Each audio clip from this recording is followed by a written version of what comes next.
In this video, we will discuss how to create a GBV assessment in Progress V4. The objectives of this session are to cover when to create a GBV assessment, how to complete the GBV assessment form, and when and how to complete a safety plan. Once you have created an SGBV case and you have documented the incident, the next step in the case management process is the assessment, to conduct a GBV assessment to identify the needs and the wants of the survivor. How we would do this in V4 is we would go to the GBV case that we have created and we would first do a review. We would look at the basic information included in the GBV case. Now, if we have just created the case and just documented the incident, then we would already know what exactly is here. But if it has been a while since we created the case, we have now done the interview with the survivor, collected the information, it's important to go back and to review the information first. So I will quickly scroll down and just look at the basic information that I've already collected. So here I will look at what specific needs have been indicated and by who. I will look at quickly the case narrative. I will look to see if there's any existing assessments and if there's any other safety plans. I will look at the incidents. And now, having seen a basic overview, I see that an assessment does need to still be done.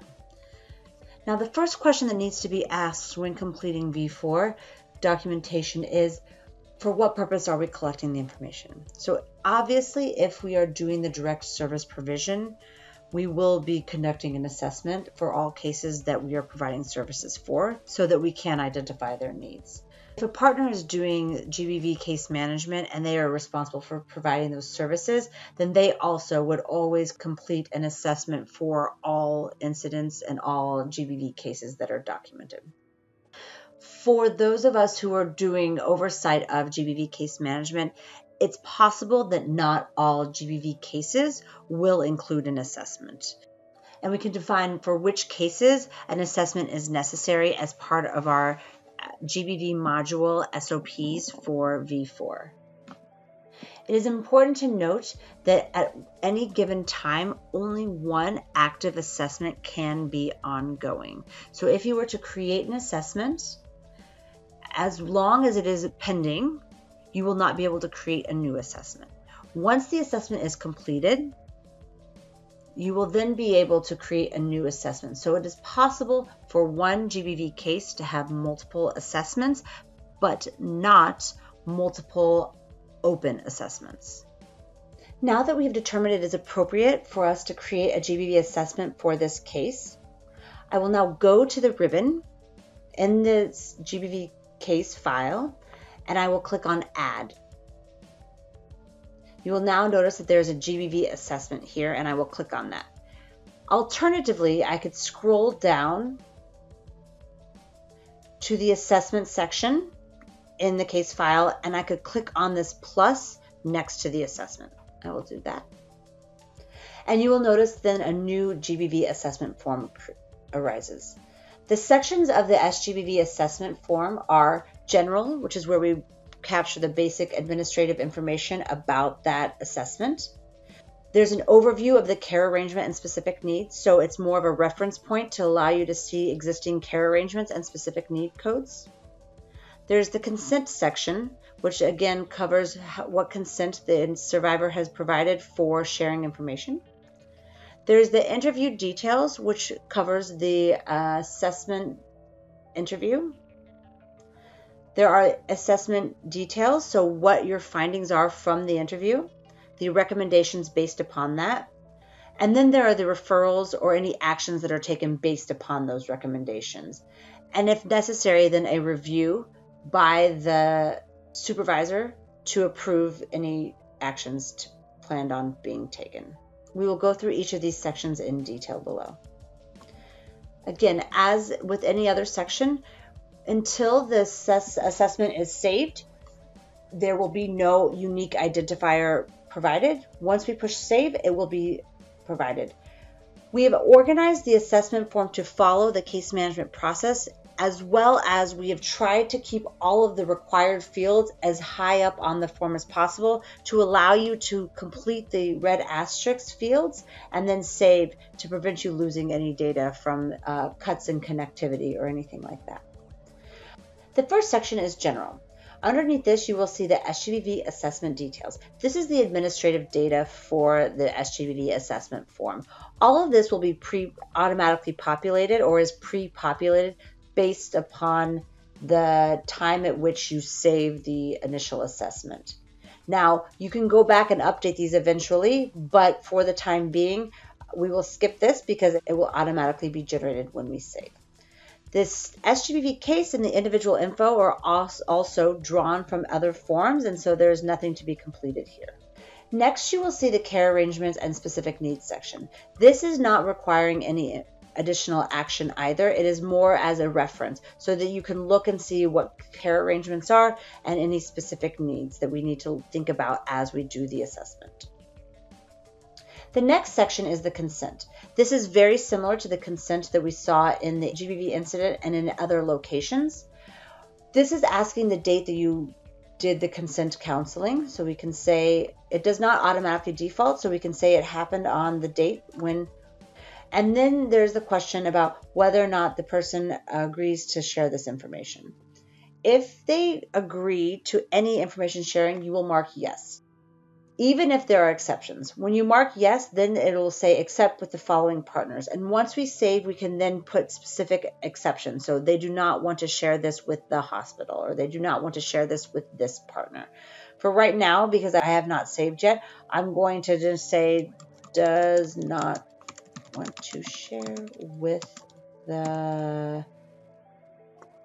If the person is able to provide their own consent, then the answer is no. If they are not able to provide consent, then the answer is yes, and you would need to then indicate who is providing consent on their behalf. So whether it's a father, mother, brother, sister, grandmother, grandfather, and let's say it's the sister. If the person is registered in V4, you would enter it on this one. If they are not, you would type it here. And then if they are a child, do they provide their assent? Now, once you have completed this consent, we've now actually completed all mandatory fields for the assessment. And so I would suggest that you go ahead at this moment and save so that you do not lose what you have completed up to this point. And now I know that it's saved because I have a unique identifier. I am not done by any means with the assessment form, but at least now I know my record is saved. And if you have problems with connectivity, I would recommend as you put in information, you just periodically push on the save button so that you can then continue to add information. Now that I've saved, I can then put in this exception. So she did not want to share with the legal partner, and so that is going to be partner 1. I'm going to select that, and then I push add. And so now I know who I'm not allowed to share with, but everyone else that is appropriate, I can share with. You will notice that on this form, we will have 2 areas of consent. There is this general consent, which is the same across all the different modules, that is about information sharing and consent counseling. And then below we will have consent that is much consistent with the GBV-IMS format that you might be familiar with. Moving down, the next 2 questions are regarding mandatory reporting. The questions read, if mandatory reporting laws apply to this incident, if they do, then you would change this to either yes, and it was reported to the authorities, or yes, they do, but it was not reported to the authorities. If this is not a case for mandatory reporting laws apply, then you would type in does not apply.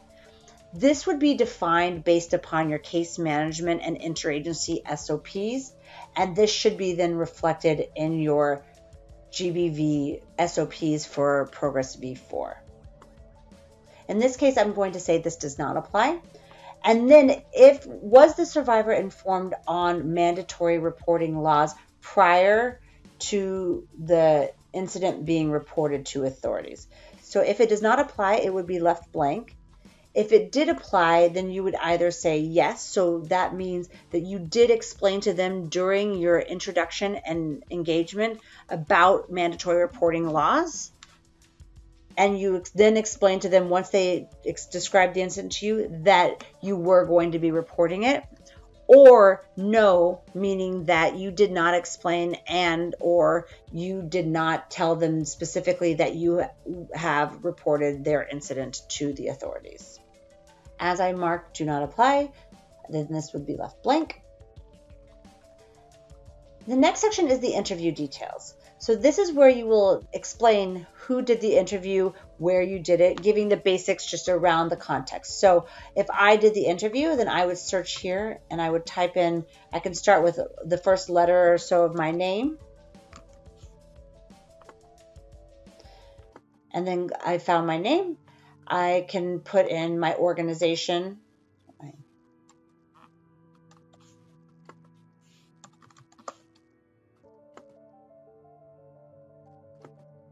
I can type in where I did this if I think so. This would be at the, I would type in the date that this was completed. This happened on, if there was a language, and then if there was an interpreter was necessary, you can type in the interpreter's name. Any of this information that you don't have can be left blank as there are not asterisks, but it is useful to have an idea for record keeping. If this case had happened to be transferred, that they would know when and who did the interview. Here is where you're going to put in your interview notes for the assessment. This is going to be your overall findings.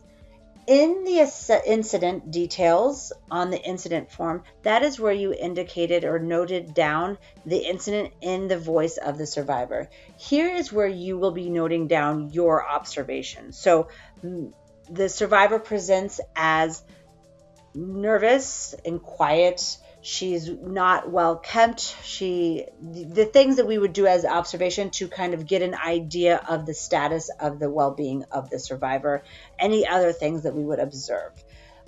You can then also note down anything that is useful in terms of the assessment points. Again, this is a formatted text box, so you're able to do any underlining, aligning, bullet points, etc.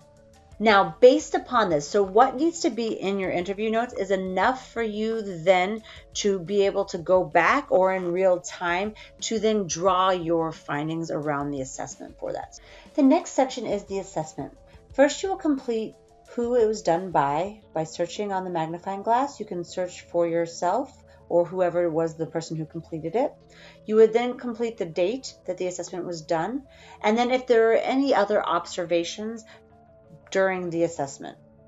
Next, you'll notice there are sections for safety assessment, health assessment, psychosocial well-being assessment, legal assistance, economic well-being, education, durable solutions, and other needs. For each of these, you will have both what your assessment is as well as any referral note. This is just a note prior to then discussing with the survivor about what action they would like to be taken. So for my safety assessment, I have noted that the survivor does not report being in immediate danger, but does want to communicate this with the police so that they are aware. And additionally, because the perpetrator is the partner, that we would recommend doing a safety plan. So then from this, the safety service referral note is just recommend referring to police station 1. For the health assessment, since the survivor was raped, medical attention is appropriate. They need to be urgently attended to because the incident occurred 2 days ago. So we're within that 72 hours, so that needs to be urgently done. Legal assessment is that the legal action can apply to the situation, but the survivor does not seem interested. So we will follow up with that, but it does not seem any action would be taken. Psychosocial well-being, we discussed that they are just exhibiting signs of trauma. So we work with them on calming techniques and suggest maybe having a session next week. Education, they have no identified needs. Economic, they are employed, they have control of their own resources, so there's no need identified. Durable solutions, the survivor is a member of the host community, so there's no specific need identified. and other needs, so that she did mention that her child is in need of a birth certificate in case any action was needed to be taken. So once you've completed each of the assessment areas, you would then do an analysis, which is a summary of your findings. So overall, the survivor seems to be... So in the analysis, you would just give your overall findings from this. And then from your recommendations, what I usually would do is I would just outline. So recommend safety, refer to the police and safety plan, health, medical treatment for rape, psychosocial, trauma calming techniques, as well as weekly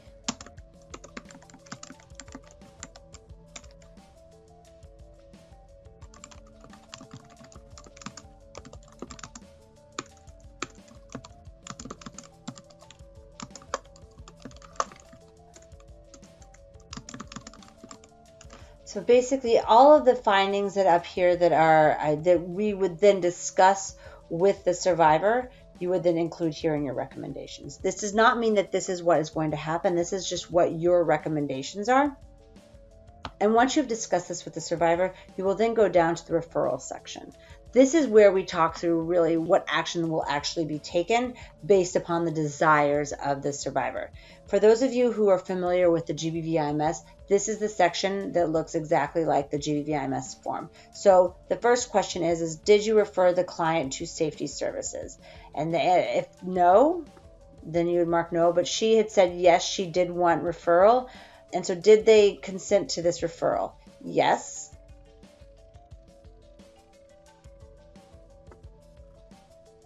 And then you'll notice that the note I made above the safety service referral automatically comes down here. So you don't have to retype things twice if the person does agree with that. The next is, did you refer the client to a health service? Yes or no? I asked her and she said no. And so then I need to answer why not. And she said she did not want it because she was afraid of her husband finding out who works in that hospital. So she declined that by the survivor. So no referral made.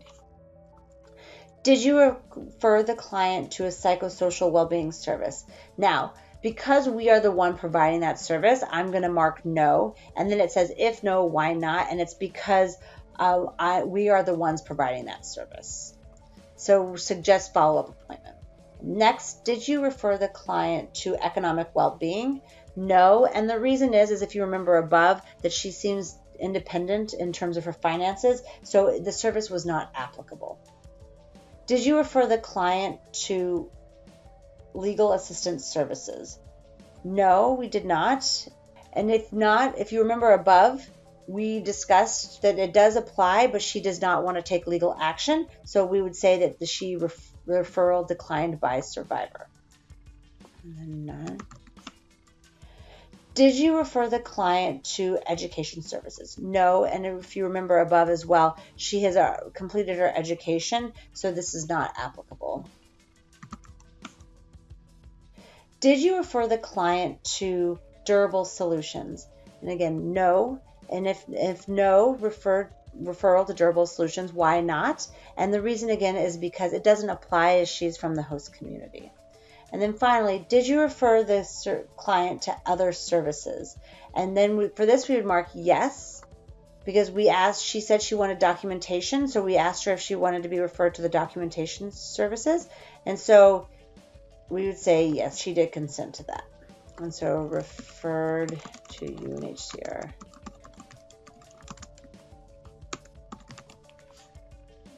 You will notice that these questions align with the GBV IMS in terms of the yes, the no, and then if no, why not? Now that I've completed the referral, I would review this with the survivor to make sure they are clear about all the referrals they have accepted, they've declined. This is the review section. If you need review by your supervisor before taking action upon a case, then you would then have your supervisor complete this note and say, the above looks fine, or if they have any comments, and then they can indicate who that person is. Whoever provided that feedback, and then whatever date they completed it on. Now, the next question is about a safety plan. So safety planning is when you support a survivor to identify structures within their lives that can help them to mitigate risk when violence occurs. So according to our above assessment, that a safety plan would be applicable. So here it says, is a safety plan needed? I'm going to mark yes because it is appropriate. And I see that currently there is no safety plan done. Everything else on this form now is completed. The rest of it is just for review for reference. So here you see there are safety plans. Are there any existing interventions done? Are there any existing referrals and incidents and other things such as this? So we have now completed the assessment form. I'm going to save to make sure that all of my changes are done. Now, as part of this assessment, or as part of the first step of the case action plan, but usually as part of the assessment, if I have indicated that a safety plan is needed, then I would want to complete a safety plan with the survivor. Not all cases will have a safety plan, but for those where it is appropriate, as outlined in your interagency SOPs or in your internal case management SOPs, we would recommend you completing the safety plan. There are two ways to add a safety plan to the assessment. It's either in the ribbon under Add, you can create a safety plan here, or you can come down to Safety Plan and you can click on the plus here. I will do that. When I click on the safety plan, this pop-up box will appear. As you can tell, because it says new safety plan, it is not yet saved. The safety plan is composed of 6 different sections. There's the general section, which covers the administrative information, so the basics of when the safety plan was created, etc., the status of it. There's the overview of safety, resources, safety preparedness, safety strategies, and next step. A safety plan should be completed with the survivor and done by someone who has experience creating safety plans. The safety plan details will be automatically generated, although you can modify who it was created by and the start date. So this is the safety plan status. So now, is it ongoing? It's completed, or it is no longer needed. So currently it'll be ongoing. The individual info, the GBV case, and the ownership all will be automatically populated. So the first section of the safety plan is the overview of safety. So the is a safety plan needed automatically generates based upon the answer to the response we gave in the assessment. And so now the question is was the safety plan developed with the survivor? So yes, we're doing this with the survivor now, and we have not yet completed this, so the completion date is not filled in. You should make sure to complete the safety plan date once you have completed the safety plan. The first section of the safety plan says identify safety concerns. So here we would talk through what are the concerns, all safety concerns that the survivor has. So in this case, the issue is intimate partner violence. So her concerns are around violence that's being perpetrated by her husband after he drinks on the weekends. You would type this here. The next section is the resources. So now is where we review with the survivor and we think through various resources in their life that would be able to support them to mitigate or avoid or reduce risk. So the first thing we need to think about is what economic or material resources do they have access to? And as we mentioned with this survivor, she has her own employment and she does have access to her own money. So that's an important resource in terms of financial. So we would note that here. Relationships. So what relationships does she have that she could lean on when she's feeling insecure? Are there neighbors nearby? Is there family, parents that she could go to or talk to? Are there siblings? Who could she talk to that or work with to then provide support during this time? Community help. Are there any other structures in the community or individuals in the community that she could lean on and get support from? And any other resources that might be useful. The next is safety preparedness. So then we talk about what steps did the survivor identify as options to minimize risk of further harm for herself before violence occurs. And so what we think about here is that we obviously never blame a survivor for the violence that's being perpetrated against them. But what we're trying to do is with this safety plan is to mitigate the effects of the violence or the consequences of the violence when it occurs. So what we're trying to do is we try to identify any noticeable patterns around the violence or triggers around the violence so that when something is occurring, she can take steps to try to minimize the risk. So what we have identified is that oftentimes the violence occurs after her husband has been out drinking on the weekends. So we now know a time. So the weekends tends to be the higher risk. We also know about the drinking. So the question is that are there things that she could do around this time to then minimize risk? Could she lock her and the children in the bedroom prior to him arriving home on the weekends? Could she go stay with family members on the weekends? Are there specific things that can be done to minimize the perpetrator's access to them, the children, and to her when they are intoxicated or on the weekends? These type of things would be identified steps that you could do.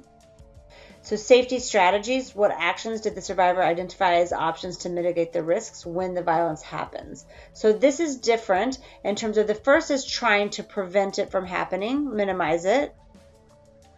The second is that to mitigate the risks when it actually happens. So if the violence happens, what could she do? So if the person becomes violent, is there a house nearby they could go to? Is there any other things that could do to try to prevent the violence from being as bad as it potentially could be?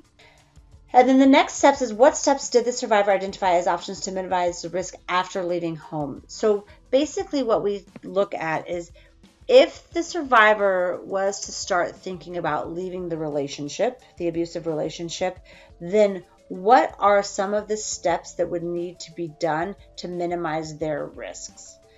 So helping them think through what would they need to do? What would they need to have set up? How do they protect themselves if they have left their home? And at the end of this, there's a question about how long did it take you to develop this safety plan with the survivor? This is something that should take some time. It really will require a lot of analysis and thought by the survivor. So what you would do is you would then indicate base here. Once you've completed the plan with the survivor, you would figure out how much time that took. And then at the end, you would then go back up and you would say the date, whatever date you've finished this at, you would complete it. And then you would save. Now, this is something that you would then want to review with the survivor before they leave and during follow-up sessions. Now, when I save and close, now when I go back to my SGBV assessment, you'll notice under safety plan, I now have an ongoing safety plan. Once the plan is actually completed, I can click on the safety plan number. I can go back. Now that it's completed, so she and I have completed it together, and then I'm going to go back and I'm going to say it was completed on this date, and then I'm going to save and close. And now you'll see that I have a safety plan. It is completed. If I was to go back to the top, and I go back to my GBV case, You will notice that on my assessments, now I have an assessment and I have a safety plan. If I would like to update my assessment, I can always just come to my case and click on the assessment number and then modify it as necessary. So my assessment status is now completed. I've completed my assessment and I'm going to save and close. And it says that was today. And then if I go back to my case, I can see that my assessment is closed. So this is how to complete an assessment. The next step in the case management process is doing a case action plan and referrals and interventions. Thank you very much.